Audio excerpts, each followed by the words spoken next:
So I was born in Los Angeles, California, and attended public school through my entire life. I think my interest in Chicana and Chicano studies actually began as a child.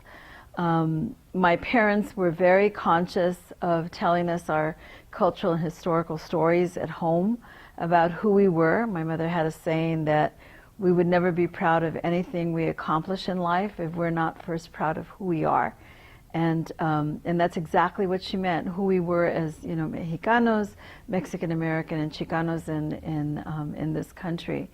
So I remember as a high school student growing up during the midst of the civil rights movement, and I grew up in South Central LA, so it was not the East Side. We were a mixture of African American and Latinos who actually went to a high school that was predominantly white. Growing up in a community that was segregated, mainly Mexicano, mainly Chicano, mainly African American. And listening to and watching our older siblings fighting for civil rights and beginning to raise questions about authenticity and voice and the lack of seeing ourselves in our history books, and raising questions like, I remember once in a classroom, because of the stories my parents told me, raising my hand and saying to the professor who was in the middle of, and this was, mind you, a Latin American studies course that we had fought for, and the teacher was a white teacher who specialized in Latin American studies, who began to talk about U.S. involvement in Mexico and imperialism without using the terms, and talking about how the Alamo is this ragtag group of Americans who were on a quest for land. And in the midst of that discussion, I remember raising my hand and asking them, well, but what about the Niños Héroes? What about those cadets at the military academy in Chapultepec who gave up their lives for an end to U.S. imperialism? And first of all, I was shocked that I knew that, and I didn't know that because I read it in a history book. I knew that because my mother told me the story. And in front of all the students, I think I was the only Latina in that class, because of course this was a college prep class, he said, well, what would you do if you had 7 kids pointing a gun at you? Entirely missing the story.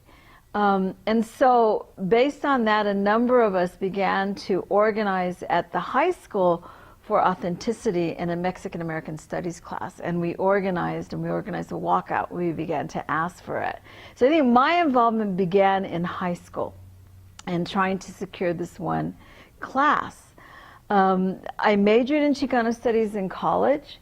And even as a major, and it continues to, unabated to this day, the struggle for viability, for authenticity, for validity of a discipline that is marginalized even in the institution where I teach. And I'm in the largest Chicano studies department in the country.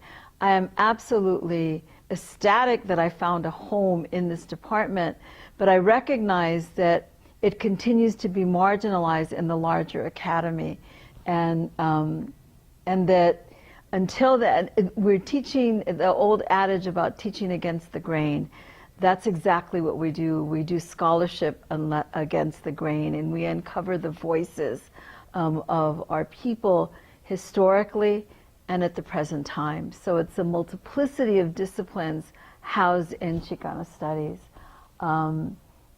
And my students often tell me it's the first time they've ever seen themselves or their voice, and they're thrilled, and I'm thrilled, and I recognize the importance of Chicano and Chicano studies as a viable discipline. Not only do we contribute to the founding of this country, not only do we continue to engage in changing the discourse and what it means to be American, but we challenge, and we critique, and we upset. And we make sure that there's authenticity in the voice and the history of our people.